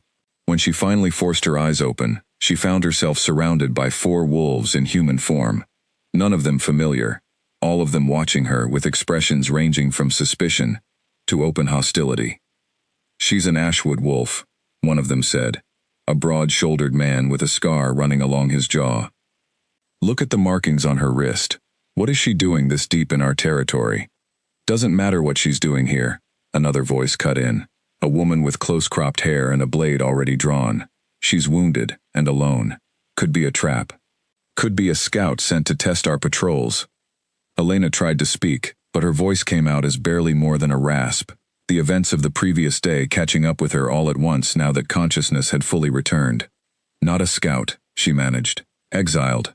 I need to find Kane." The name landed among them like a struck match, and the hostility in their expressions shifted immediately into something closer to alarm. The scarred man crouched down beside her, studying her more closely now, his gaze catching on something that made his eyes widen slightly. "She's not lying about the wound," he said. "But how does an exiled Ashwood wolf know the Alpha's name?" Before Elena could attempt an answer, the sound of rapid footsteps approached through the trees, and a moment later, Kane himself broke through the tree line, his expression shifting from alarm to something raw and unguarded, the instant he saw her lying wounded on the ground. The bond between them, dormant with distance but never truly quiet, surged forward violently at his proximity, and Elena felt an overwhelming wave of relief wash through her, despite the pain radiating from her side. "Elena," Kane said, dropping to his knees beside her, without any regard for the 4-pack members watching in stunned silence. "What happened? Who did this to you?" "Rogues," she managed. "Near the border. I fought them off, but not before this." Kane's jaw tightened as he examined the wound, his hands careful and steady despite the obvious tension radiating through his entire body. "This needs proper attention immediately. Colin, get Priya. Tell her to prepare the healing room." The scarred man, apparently named Colin, hesitated, glancing between his alpha and the wounded Ashwood wolf on the ground with clear confusion. "Kane, she's an enemy wolf. Bringing her into the pack house, into the healing room, that's going to raise questions none of us are prepared to answer." "She's not an enemy," Kane said, his voice carrying an edge of authority that left little room for argument. "Not anymore. Do as I've asked, Colin, now." Colin hesitated a moment longer before nodding and disappearing back toward the pack house at a run, leaving the remaining 3 pack members standing in uneasy silence as Kane gathered Elena carefully into his arms, mindful of her wound, and began carrying her in the same direction. The proximity of him, the warmth of his body against hers after weeks of forced separation, sent her wolf into something close to contentment, despite the pain. A strange and overwhelming relief that made her vision blur with exhausted tears. "You're safe now," Kane murmured, his voice low enough that only she could hear it. "I promise you, whatever happens next, you're safe." She wanted to believe him completely, but even in her exhausted state, she understood the weight of what he was promising, and the difficulty he would face delivering on it. Bringing an exiled Ashwood wolf into Thornridge territory, into his own packhouse, was not a decision his council would simply accept without significant resistance, and she could already sense, in the wary glances of the wolves who had found her, that resistance would come swiftly. The healing room, when they reached it, was clean and orderly, and a woman with dark braided hair, presumably Priya, moved efficiently to examine and clean the wound, murmuring instructions to Kane as she worked. The process was painful, and Elena gritted her teeth through most of it, focusing on Kane's steady presence beside her, rather than the sharp sting of antiseptic against torn flesh. "The wound isn't as deep as it could have been," Priya said finally, finishing the bandaging with practiced hands. "She'll need rest, and to avoid shifting for at least a few days to let it heal properly, but she should recover fully." "Thank you," Kane said, relief evident in his voice. Priya studied him for a long moment, something knowing in her expression, before glancing toward Elena and then back to her Alpha. "Kane, the council is going to want an explanation. An exiled Ashwood wolf, wounded and unconscious, carried into our territory by you personally, delivered directly to the healing room on your explicit orders. That story is already spreading through the pack, faster than either of us can control it." "I know," Kane said quietly. "I'll deal with the council when the time comes." Priya did not press further, though her expression suggested she had already guessed at least part of the truth behind Kane's uncharacteristic behavior. She gathered her supplies and left the room, leaving Elena and Kane alone for the first time since her exile had begun. "You should rest," Kane said, settling into a chair beside the bed she had been placed in. "You've been through more than enough for one day." "I need to explain what happened," Elena said, though exhaustion pulled heavily at her, making it difficult to keep her eyes fully open. "The council, my council, they found out about the bond. Someone saw us meeting near the grove. They gave me a choice, or something close to a choice, exile rather than execution."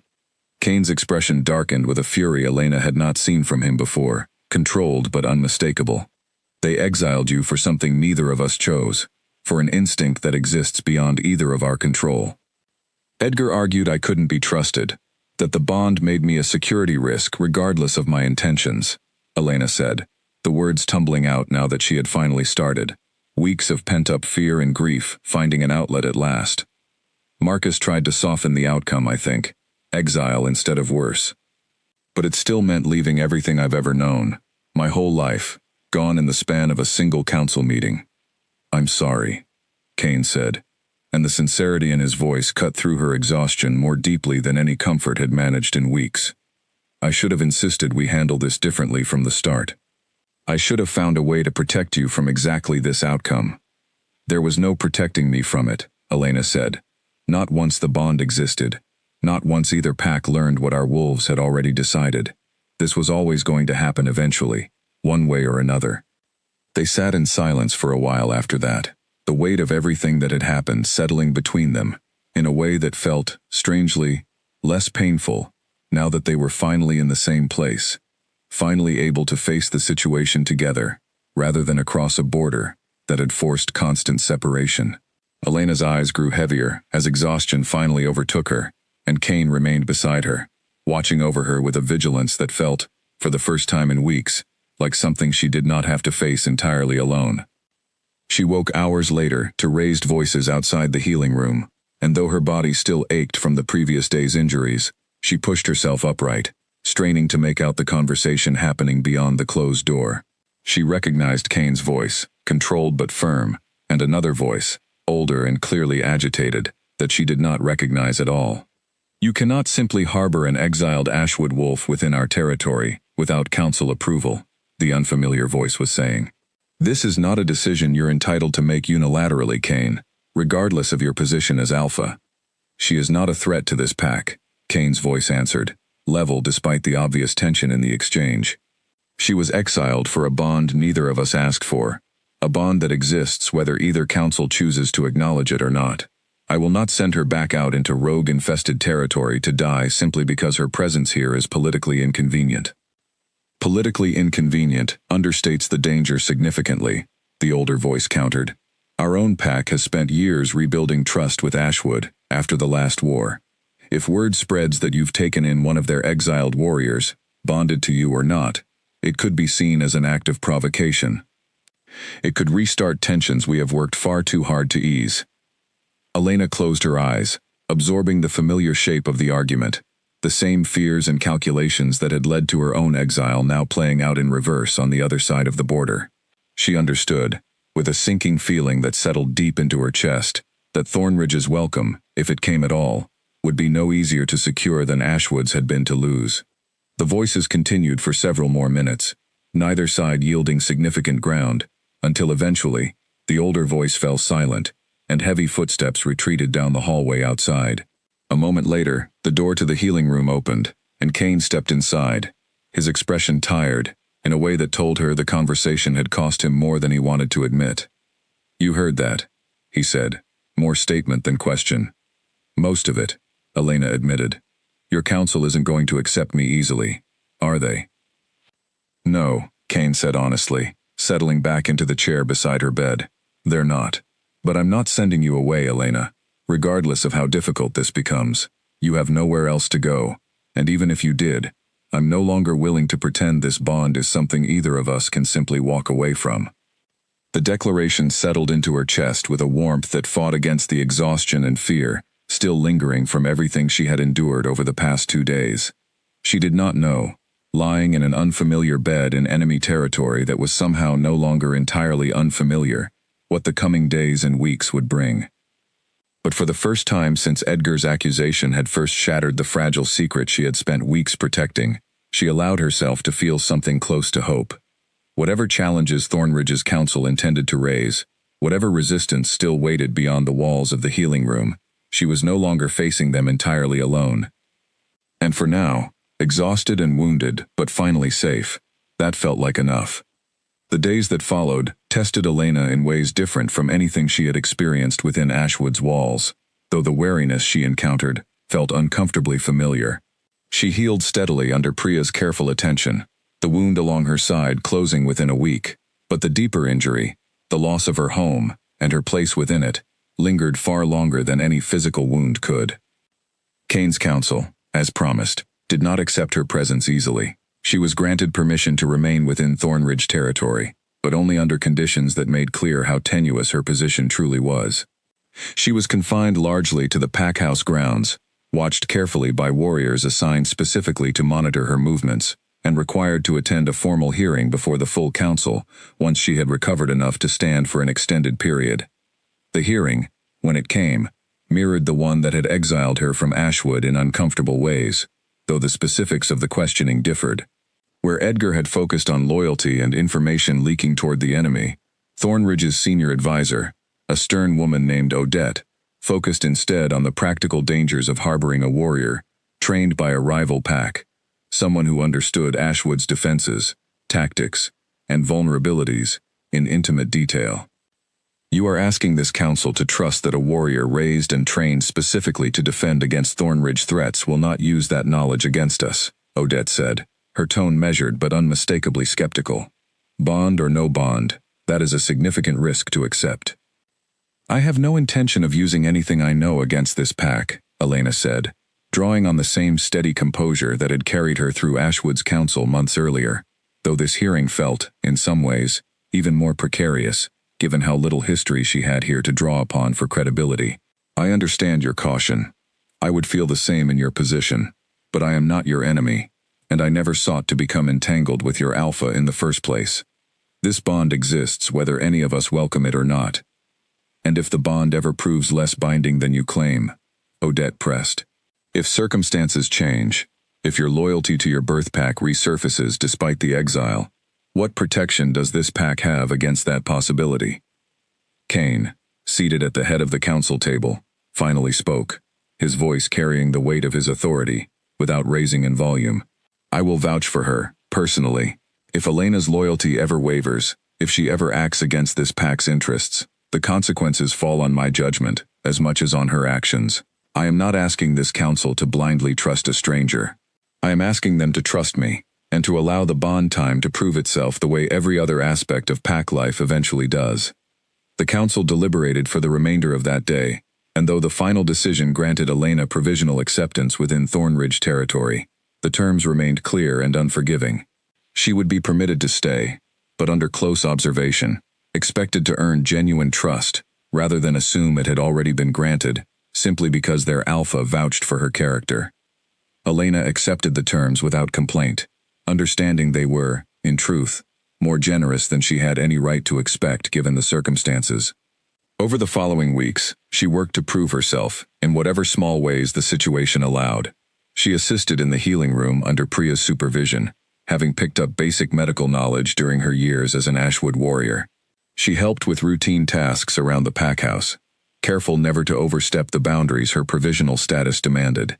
Slowly, incrementally, some of the wariness in the eyes around her began to soften, replaced by a cautious, uncertain curiosity, rather than outright hostility. Colin, the scarred warrior who had found her wounded near the border, proved to be one of the first to genuinely warm toward her, his initial suspicion gradually giving way to something closer to grudging respect, after Elena assisted him during a training accident that left one of the younger warriors badly injured. Her quick response and steady hands under pressure impressed him enough that he began seeking her out during meals, asking careful questions about her life within Ashwood, questions she answered honestly, finding an unexpected comfort in being able to speak openly about her past for the first time since arriving. "You fought like someone who's seen real combat," Colin admitted one evening, sitting across from her during a quiet dinner in the pack house's main hall. "Not just training exercises, actual fighting." "Border skirmishes mostly," Elena said. "A few serious confrontations over the years, though nothing on the scale of the last full war. I was young when that happened, too young to fight in it directly, though it shaped everything about how our pack trained afterward." "It shaped ours too," Colin said quietly. "Lost my older brother in that war. Kane lost his father actually, though he doesn't talk about it much. That's part of why he spent so much of his time as Alpha, trying to keep the peace holding, even when half his own council thinks he's too soft on Ashwood." The revelation surprised her, and later that evening, when she found Kane alone near the training grounds, watching the sunset with an expression more contemplative than she had seen from him before, she found herself asking about it directly. "Colin mentioned your father died in the last war," she said carefully, settling beside him. Kane's jaw tightened slightly, though he did not seem upset by the question, more resigned to a topic he rarely chose to discuss. "He did. I was younger than you are now when it happened. Became Alpha far sooner than I ever expected to. Thrust into a role I wasn't fully prepared for, trying to lead a pack still grieving and furious, in the aftermath of a war that had cost us far too much." "I'm sorry," Elena said softly. "I didn't know. Most people outside my inner circle don't," Kane said. "It's not something I discuss openly, but it's part of why I've spent so much of my time as Alpha, trying to hold this fragile truce together, even when it's cost me politically within my own council. I watched what the last war did to this pack, to my own family. I refuse to let it happen again, if there's any way to prevent it." Elena studied his profile in the fading light, understanding him more fully in this moment than she had at any point since their first meeting at the border. The careful, thoughtful man she had encountered that night, weighing the dangers of confirming his identity to a stranger, even while wounded, made far more sense now, shaped by a loss that mirrored her own, in ways she had not fully appreciated until this conversation. "My father died in that same war," she admitted. "Fighting your pack, in fact. I used to think that meant we could never understand each other. Not really. Not with a loss like that standing between us." "And now?" Kane asked, turning to look at her directly. "Now I think maybe that shared loss is part of why the bond found us in the first place," Elena said. "Two people who understood, better than almost anyone else could, exactly what that war cost, and exactly how much we both wanted something different, for whatever comes next." The moment stretched between them, quiet and charged with an intimacy that had been building steadily since her arrival. no longer hidden or rushed the way their earlier meetings at the border had always been. Kane reached over, his fingers brushing against hers, and Elena did not pull away. "I know this hasn't been easy for you," Kane said. "Leaving everything behind, facing suspicion here that mirrors what drove you out of Ashwood in the first place. I wish I could make this transition easier." "You've already done more than I expected," Elena said honestly. "Standing before your own counsel, vouching for me personally, risking your own political standing to protect someone your pack had every reason to distrust. That's not nothing, Kane. That matters more than I think you realize." They sat together as the sun finished setting, the sky deepening into the kind of rich twilight colors that painted the entire valley below the pack house in gold and violet. And for the first time since her exile began, Elena felt something close to genuine peace settle over her, fragile but real. That peace, however, would not last uninterrupted for long. Nearly 3 weeks into her stay within Thornridge territory, reports began filtering in from the pack's patrol teams that mirrored, with unsettling precision, the very disturbances that had originally sent both Elena and Kane to the border on the night they first met. Strange tracks, deer carcasses left abandoned in territories neither pack claimed to be hunting, and now, more troublingly, reports of livestock disappearing from farms along the outer edges of Thornridge land, taken by something with a hunting pattern too calculated and deliberate to belong to any ordinary predator. Kane called an emergency council meeting to discuss the escalating reports, and Elena, given her provisional standing, was permitted to attend as an observer rather than a full participant. Whatever had been moving through the contested border territories for months was no longer content to remain hidden, and its activities had begun escalating in both frequency and boldness. "This isn't random rogue activity," Colin said, presenting a map marked with the locations of recent incidents. "Look at the pattern. Every disturbance sits precisely on the dividing line between our territory and Ashwood's. Whoever or whatever is responsible seems to be deliberately provoking both packs, escalating activity in ways designed to look like border violations from either side." "You're suggesting this is intentional," Odette said slowly, studying the map with a frown. "That someone wants our two packs to believe the other is responsible." "I think it's worth considering," Colin said, "especially given the timing. These disturbances started around the same period Elena and Kane first crossed paths at the border. That could be coincidence, but it could also mean whoever is behind this has been watching both packs closely enough to notice exactly when tensions would be most vulnerable to exploitation." Elena felt a chill move through her at the implication, her mind immediately turning to the accusations that had led to her exile, to the fragile truce her father had died fighting to eventually make possible, to everything that could unravel if this theory proved correct. If a third party was deliberately manipulating both packs toward renewed conflict, then the bond between her and Kane, and the chaos it had already caused within both councils, might have played directly into exactly the outcome someone else was hoping to engineer. "We need more information before drawing firm conclusions," Kane said, though the tension in his voice suggested he shared Elena's growing unease. "I want increased patrols along the border, and I want anyone encountering these disturbed sites to report immediately, rather than investigating alone. Whatever this is, it's dangerous enough that I'm not willing to risk any more of our people to it than absolutely necessary." As the meeting concluded and the council members filed out, Elena remained behind, turning the implications over in her mind with growing dread. If someone truly was manipulating the tensions between Ashwood and Thornridge, deliberately provoking incidents designed to look like border violations, then her exile and everything that had followed might have been exactly the kind of chaos that third party had been hoping to create. She found Kane still studying the map long after the others had left, his expression troubled in a way that mirrored her own concerns exactly. "You think this is connected to us," she said quietly, "to everything that's happened over the past month." "I think it's a possibility I can't afford to ignore," Kane admitted. "If someone has been watching both our packs closely enough to time these disturbances around our meetings, then whoever is responsible understood exactly how volatile this bond would prove to be, and may have been counting on that volatility to push our packs back toward war." The realization settled between them, heavy and unwelcome, transforming what had already felt like an impossible personal struggle into something with far larger stakes than either of them had initially understood. Whatever waited in the shadows along the border, orchestrating chaos between two packs that had spent years rebuilding a fragile peace, would need to be found and stopped before it succeeded in undoing everything both packs had worked so hard to protect. Elena looked at Kane across the map spread between them, understanding that whatever came next, they would need to face it together, not just as two bonded mates navigating an impossible personal circumstance, but as two leaders whose combined knowledge of both territories might be the only thing capable of uncovering the truth before it was too late. Over the following days, Elena found herself drawn increasingly into the investigation, her knowledge of Ashwood's patrol patterns and border geography proving valuable in ways that slowly began shifting the Council's perception of her from a tolerated risk to a genuinely useful asset. She worked alongside Colin and a small team of trusted trackers, cross-referencing the locations of disturbed sites with old maps of the disputed territories, searching for patterns that might reveal something about whoever, or whatever, was responsible. "There's a den system in these hills," Elena said one afternoon, pointing to a section of the map that marked a rocky, forested area straddling the unofficial border between the two territories. "My father used to talk about it when I was young.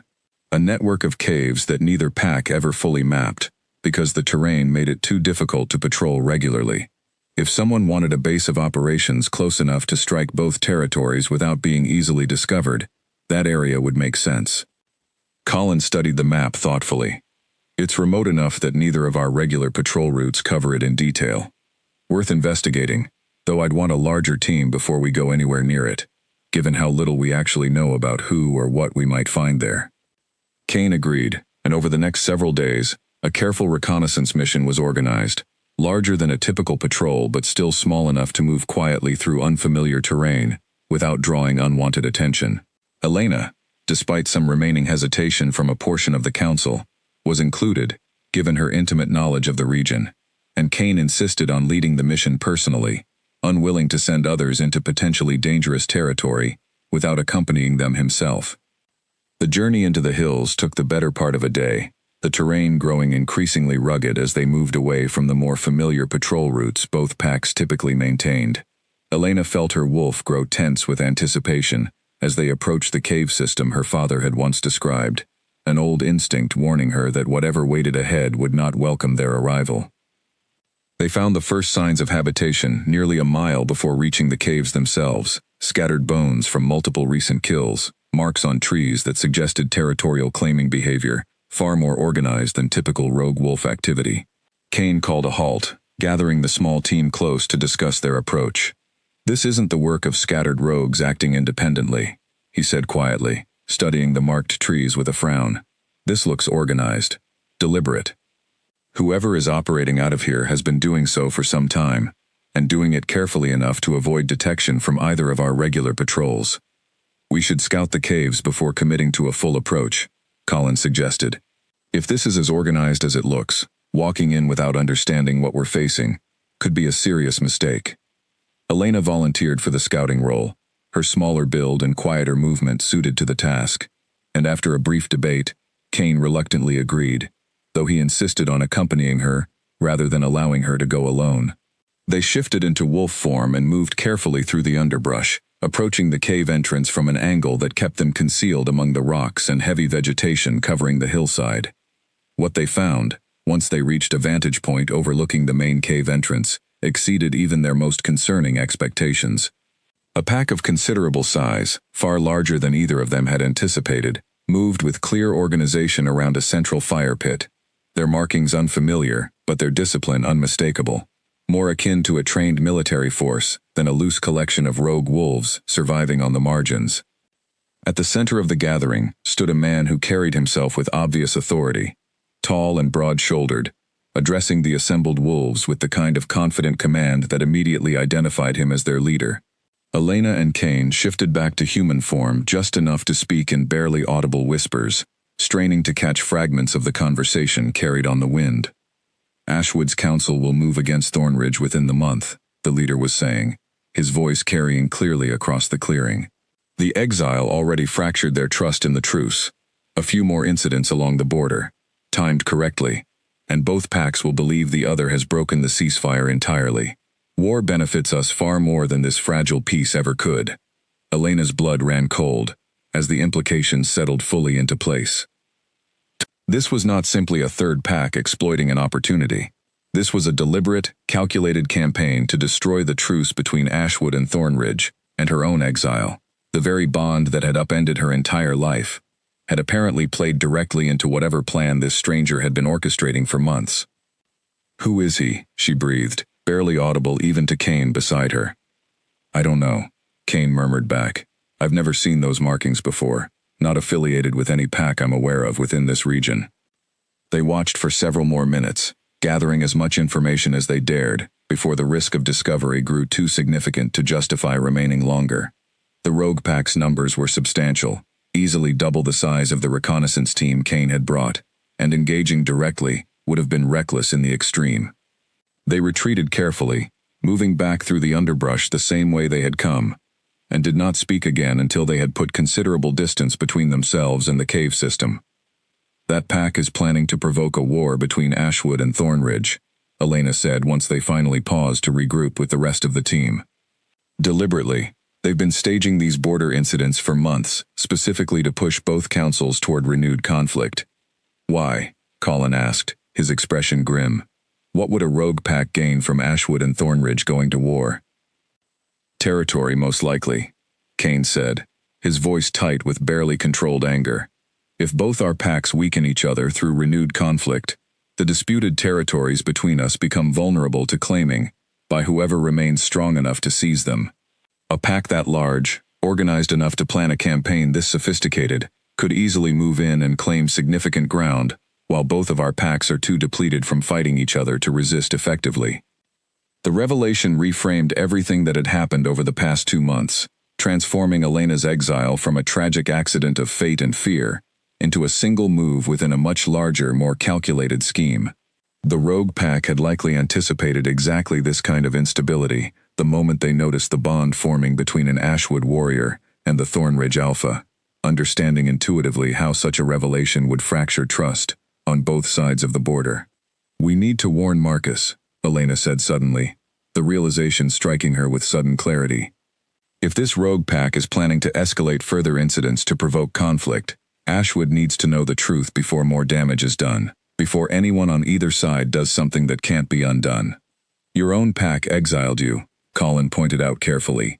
"Are you certain Marcus would even listen to a warning coming from someone he cast out less than 2 months ago?" "I have to try," Elena said firmly. "Whatever happened between me and my former pack, I won't let an entire war happen, because of manipulation neither side understood was occurring. My father died in the last war between our packs. I refuse to let that sacrifice be undone, because some outside force decided renewed conflict served their own interests." Kane studied her for a long moment before nodding, his expression carrying a mixture of respect and concern in equal measure. "If we're going to approach Ashwood with this information, we need to move carefully. Showing up at their border with an Ashwood exile and an army of Thornridge warriors could easily be misread as exactly the kind of provocation the rogue pack has been engineering all along." "Then we go carefully," Elena said. "A small group, enough to demonstrate the seriousness of the threat, but not so large that it reads as an act of aggression." The team returned to Thornridge territory as evening fell, and Kane immediately called an emergency session with his council to relay everything they had discovered. The revelation of an organized third-party pack, deliberately manipulating both territories toward war, shifted the entire tone of the discussion, transforming lingering suspicion of Elena into a shared recognition of the far larger threat both packs now faced together. "If Elena's information is accurate," Odette said, her earlier skepticism replaced with grave concern, "then this rogue pack has already succeeded in fracturing trust on both sides of the border significantly. The question now is whether Ashwood will be willing to hear this warning from a source they've already exiled, or whether pride and lingering suspicion will prevent them from recognizing the danger until it's too late. We have to try regardless," Kane said firmly. "The alternative is allowing a war neither pack actually wants, engineered entirely by an outside force, exploiting a fear both councils were already primed to feel. I won't stand by and let that happen, without at least attempting to prevent it." The council, after considerable debate, agreed to authorize a small diplomatic mission to Ashwood's border, carrying evidence of the rogue pack's activities and a formal request for a joint meeting between both councils to address the threat together. Elena would accompany the mission, despite the obvious risk of returning to territory that had formally exiled her, because her testimony and first-hand knowledge of the Rogue Pack's plans would carry weight that second-hand reports from Thornridge alone could not match. That night, as preparations for the mission were finalized, Elena stood alone near the edge of the training grounds, staring toward the direction of Ashwood territory, with a knot of anxiety tightening in her chest. Returning to the pack that had cast her out, even under these urgent circumstances, felt like walking directly into a wound that had not yet fully healed. She did not know how Marcus would receive her, whether Edgar's influence had grown or waned in her absence, or whether the council that had once trusted her with its most sensitive missions would be willing to listen to anything she had to say now. Kane found her there, his presence settling beside her with the same quiet steadiness that had carried her through so much over the past weeks. "You're worried about tomorrow." "I'm worried about all of it," Elena admitted, facing Marcus again. "Facing Edgar, who will likely see this entire situation as further proof that I can't be trusted, that the bond has somehow compromised my loyalty, exactly as he warned, and beneath all of that, worried that even if they believe us, it might already be too late to prevent whatever the Rogue Pack has planned next."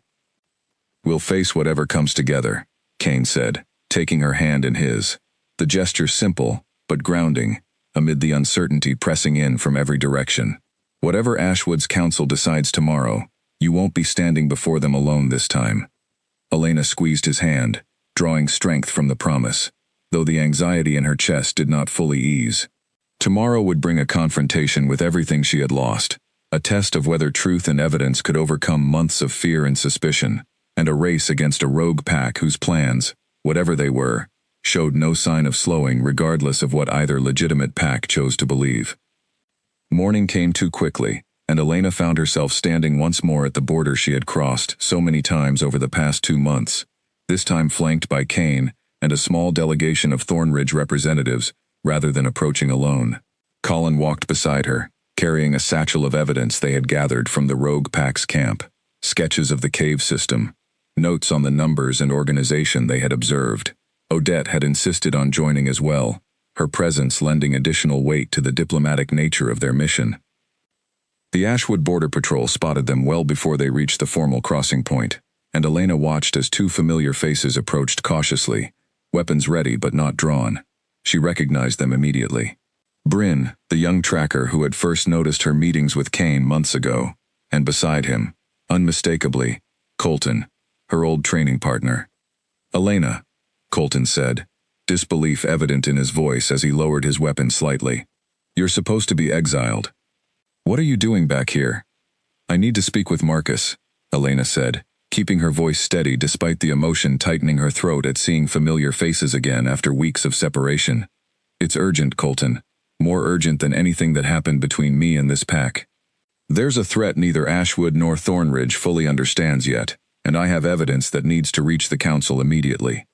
Colton studied her for a long moment, then glanced at the Thornridge delegation standing behind her, his expression shifting from confusion to wary calculation. "This is a significant risk, Elena, bringing Thornridge representatives directly to our border, after everything that happened with your exile. If Edgar sees this, he's going to call it exactly the kind of provocation he warned the council about." "I understand the risk," Elena said, "but the alternative is far worse. Please, Colton, send word to Marcus. Tell him it concerns the border disturbances we were both investigating months ago, and tell him the situation has grown considerably more dangerous than either of us realized at the time." Colton hesitated only a moment longer before nodding, dispatching Bryn to carry the message back to the pack house while he remained to monitor the small delegation waiting at the border. The wait that followed felt interminable, tension coiling tighter in Elena's chest with every passing minute, uncertain whether Marcus would agree to the meeting at all, or whether Edgar's influence had grown strong enough in her absence to prevent any communication from reaching the council seriously. Nearly an hour passed before Bryn returned, accompanied this time by a larger contingent of Ashwood warriors, and, at their center, Marcus himself, his expression guarded and difficult to read as he approached the borderline where Elena and the Thornridge delegation waited. "Elena," Marcus said, stopping a careful distance away, his gaze moving briefly to Kane before returning to her. "I was told this concerns a threat to both our territories." "It does," Elena said, and quickly, efficiently, she relayed everything they had discovered. The organized rogue pack operating from the cave system in the disputed hills, the deliberate manipulation of border incidents designed to provoke war between Ashwood and Thornridge, the overheard conversation revealing their intent to seize territory from both packs once conflict had sufficiently weakened them. Colin stepped forward at the appropriate moment, presenting the evidence they had gathered, sketches and notes that corroborated Elena's account in careful detail. Marcus listened without interruption, his expression growing increasingly grave as the full scope of the threat became clear. When Elena finished, he was quiet for a long moment, studying the evidence Colin had presented with obvious concern. "This would explain a great deal," Marcus said finally. "We've had our own disturbing reports over the past weeks. Missing livestock, tracks that didn't match any known pack in the region. I had begun to suspect Thornridge involvement, given the timing, though I hadn't yet brought formal accusations before the council. Which is exactly what this rogue pack was counting on," Kane said, speaking for the first time since the delegation had arrived. "Suspicion feeding suspicion on both sides, until eventually the pressure becomes impossible to contain without conflict. We believe they've been orchestrating this deliberately for months, likely beginning well before Elena and I ever crossed paths at the border." Marcus's gaze shifted to Kane with an intensity that carried the weight of years of complicated history between their two packs. "You understand how difficult this is for me to accept without reservation. An enemy Alpha, appearing at our border with my exiled warrior at his side, warning us of a threat that conveniently absolves both our packs of the tensions that led to her exile in the first place. I understand your skepticism completely," Kane said. "I would feel the same in your position, but I would ask you to consider the evidence on its own merits, separate from whatever history exists between our packs. We didn't have to bring this warning to you at all. It would have been far simpler, politically, for Thornridge to let Ashwood continue believing our pack was responsible for these disturbances, and to deal with the rogue threat entirely on our own terms, once it became convenient to do so." Marcus studied the evidence again, and Elena watched him carefully, understanding that this moment would determine far more than whether her warning was believed. It would determine whether the fragile truce her father had died fighting to eventually make possible could survive a crisis specifically designed to destroy it. "I need to bring this before my full council," Marcus said finally. "This isn't a decision I can make unilaterally, not with the weight it carries. But I will tell you, Elena, that I believe you. I believe the sincerity of this warning, and I intend to advocate strongly that the council take it seriously." Relief washed through Elena at the acknowledgement, though the tension of the moment did not fully ease. "Thank you, Marcus. That's all I could ask for." "There's more," Marcus added, his expression shifting into something more personal. "I owe you an apology, Elena, one I should have offered before you ever left these gates. I let the council's fear override my own judgment that night, and I've regretted it every day since. Whatever comes of this meeting, I want you to know that." The words settled into Elena's chest with an unexpected weight, months of grief and hurt finding some measure of acknowledgement she had not realized she still needed, until she heard it spoken aloud. "Thank you for saying that," she managed, her voice rough with emotion she had not expected to feel so strongly in this moment. "It means more than you know." Marcus arranged for the full council to convene that same afternoon, and the following hours passed in tense preparation, as both delegations waited to learn whether Ashwood would accept the evidence and agree to a joint response against the rogue threat.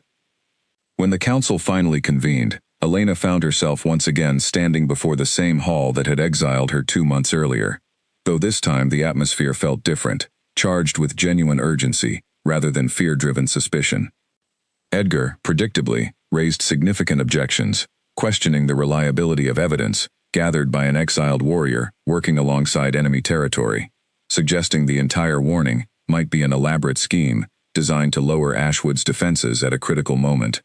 But Marcus, along with several other council members who had grown increasingly uneasy about the unexplained disturbances plaguing their own territory, pushed back firmly, and eventually, after hours of careful deliberation, the council reached a decision neither Elena nor Kane had fully dared to hope for. Ashwood would join Thornridge in a coordinated response against the rogue pack, combining forces to eliminate the threat before it could succeed in provoking the war it had been so carefully engineering. The decision represented an unprecedented level of cooperation between the two packs, The first genuine alliance since the ceasefire had first been established years earlier, and Elena felt something close to disbelief as she watched the two councils begin coordinating logistics for a joint operation that would have seemed impossible only days earlier. The combined force assembled 2 days later, the largest gathering of both packs' warriors in over a decade, moving together toward the cave system in the disputed hills, with a coordination that spoke to genuine shared purpose, rather than the wary cooperation either side might have expected. Elena found herself walking beside Marcus and Kane both, an unlikely position that would have seemed unthinkable months earlier, now feeling entirely natural given everything that had transpired. They approached the cave system as dusk settled over the hills, moving carefully to avoid alerting the rogue pack before the combined force could position itself effectively. Scouts confirmed the enemy numbers remained roughly consistent with what Elena and Kane had observed during their earlier reconnaissance, significant, but not insurmountable, given the combined strength of both legitimate packs working together. The battle, when it began, erupted with a suddenness that left little time for careful strategy, beyond what had already been planned.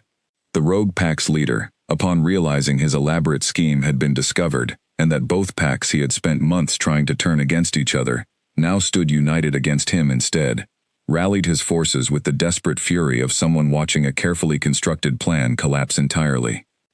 Elena fought alongside warriors she had trained beside her entire life, and warriors she had known for barely 2 months, the distinction between Ashwood and Thornridge blurring into something new amid the chaos of combat, both sides fighting toward the same shared purpose for the first time in living memory. She caught glimpses of Kane fighting nearby, fierce and controlled despite the danger surrounding them, and felt her wolf's awareness of him sharpen even amid the overwhelming press of battle. The turning point came when Marcus, fighting near the cave entrance, found himself surrounded by 3 of the rogue pack's strongest warriors, cut off from immediate support as the battle's chaos separated allies from each other in the confusion of the darkening hillside. Elena spotted the danger before anyone else seemed to register it, and without hesitation, she broke away from her own position to reach him, her wolf moving with a speed born of desperate urgency. She reached Marcus just as one of the rogue warriors lunged, intercepting the attack meant for him with a fierce counter that drove the attacker back, buying Marcus the crucial seconds he needed to reorient and defend himself against the remaining threats. Together, fighting back-to-back for the first time since her exile had severed their partnership, Elena and Marcus drove off the remaining attackers, and in the brief lull that followed, Marcus's eyes met hers, with an expression that carried more gratitude and understanding than words could have conveyed in that chaotic moment. "Thank you," he managed, breathing hard from the exertion. "We're not finished yet," Elena said, already turning to assess the remainder of the battlefield. The fighting continued for nearly an hour longer, brutal and exhausting, but the combined strength of both packs eventually overwhelmed the rogue pack's numbers, their carefully organized force scattering as their leader, recognizing the battle was lost, attempted to flee deeper into the cave system rather than face capture. Kane, along with several of his most trusted warriors, pursued him into the tunnels, and Elena, despite her exhaustion, followed close behind, unwilling to let Kane face the final confrontation without her at his side. They found the rogue leader cornered in a smaller chamber, deep within the cave system, his escape route blocked by a collapsed passage he had clearly not anticipated. He turned to face them with the cold calculation of someone who understood his position had become hopeless, though his expression carried no fear, only a kind of bitter resignation. "You've cost yourselves more than you realize," he said, his voice carrying an edge of contempt despite his obvious defeat. "This truce between your packs has always been fragile. It will collapse eventually, with or without my involvement. I simply saw an opportunity to accelerate what was already inevitable." "You're wrong," Kane said, stepping forward with his warriors flanking him on either side. "Whatever you hope to accomplish by manipulating our fear of each other, you've achieved the opposite result. Our packs fought together tonight, for the first time in a decade, side by side, against a threat that tried to use our history against us. That's not the outcome of a fragile truce collapsing. That's the foundation of something considerably stronger than what existed before." The rogue leader's expression flickered with something that might have been genuine surprise, quickly masked beneath renewed defiance. But he offered no further resistance, as Kane's warriors moved to restrain him, the confrontation ending not with further violence, but with a quiet, controlled surrender that felt, in its own way, like the truest measure of victory available under the circumstances. They emerged from the caves as the last light of dusk faded fully into night, and Elena found the battlefield outside, transformed from chaos into something approaching order. Warriors, from both packs, tending to the wounded together, sharing supplies and medical attention without regard for which territory anyone claimed as home.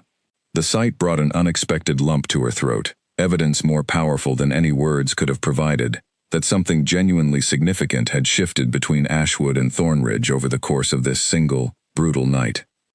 Marcus approached as she stood surveying the scene, his own wounds bandaged, but his expression carrying a lightness she had not seen from him in longer than she could remember. "This is what your father always hoped for," he said quietly, standing beside her. "Not just a truce built on careful avoidance and old grudges, but genuine cooperation. I think, if he could see this tonight, he would be prouder of you than you could possibly imagine."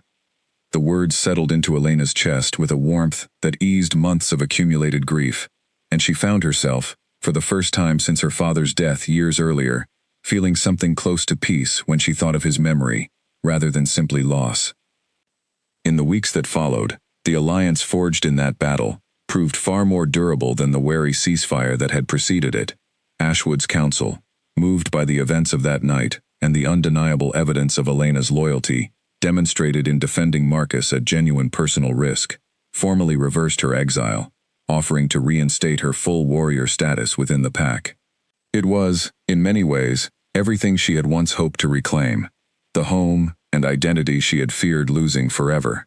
But standing at the border months later, having spent weeks moving between both territories, as the foundation for a genuine alliance between Ashwood and Thornridge continued to strengthen, Elena found her answer had changed from what it might have been months earlier.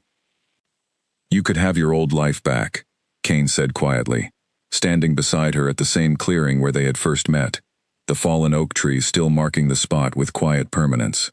"Full reinstatement, your rank restored, everything you lost returned to you." "I know," Elena said, turning to look at him fully. "And I'm grateful for it, more than I can properly express. But I've spent the last few months building something here too, Kane. Trust with your pack, a role in bridging two territories that spent generations defining each other as enemies. I don't want to choose between the life I lost and the one I've built since. I want to be something new, someone who belongs to both, or perhaps to neither exclusively, but to the growing space between them instead." Kane's expression softened into something warm and unguarded, the careful composure of leadership giving way, in this private moment, to simple, uncomplicated affection.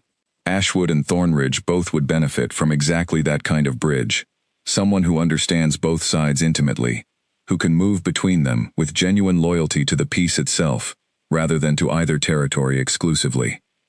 "Is that an official offer, Alpha?" Elena asked, a small smile finding its way onto her face, despite the weight of everything they had both endured to reach this moment. "It's an offer," Kane said, reaching for her hand, "though not entirely official, and not entirely limited to matters of pack politics." Elena laced her fingers through his, feeling the bond between them settle into something steady and certain, no longer a source of fear or complication, but simply, finally, a truth she was ready to embrace fully, rather than resist. The forest around them, once contested and dangerous, now felt like something closer to home, the border itself transforming gradually, from a line of division into something closer to a meeting point between two peoples finally learning what her father, and Kane's, had died hoping might one day be possible.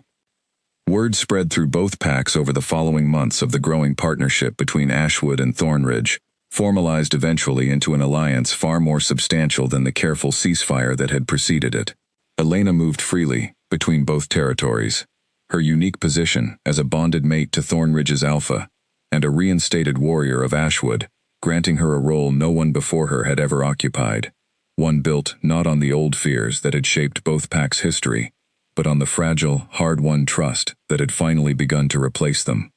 Marcus and Kane, once bitter representatives of opposing sides in a war that had cost both of them everything, found themselves, over time, becoming something closer to genuine allies, occasionally even friends, bound together by a shared understanding of loss, and the fierce determination, neither would ever allow their pack's next generation to inherit the same conflict that had shaped their own. Elena stood, on the evening of the Alliance's formal signing, between the two men who had once defined the opposite poles of her entire life, Marcus representing everything she had been born into, and Cain representing everything her wolf had chosen for her, and understood, watching the assembled warriors of both packs celebrate together beneath torchlight that had once marked only division, that her wolf's single word at the border months earlier had been more than a claim on a mate. It had been the beginning of something neither pack had believed possible, a bridge built from an accident of fate that had, against every expectation, become the foundation for a peace stronger and more genuine than either territory had known in generations. And standing beside Cain as the celebration continued around them, Elena felt, for the first time since that first terrifying night at the border, that she had finally found exactly where she belonged.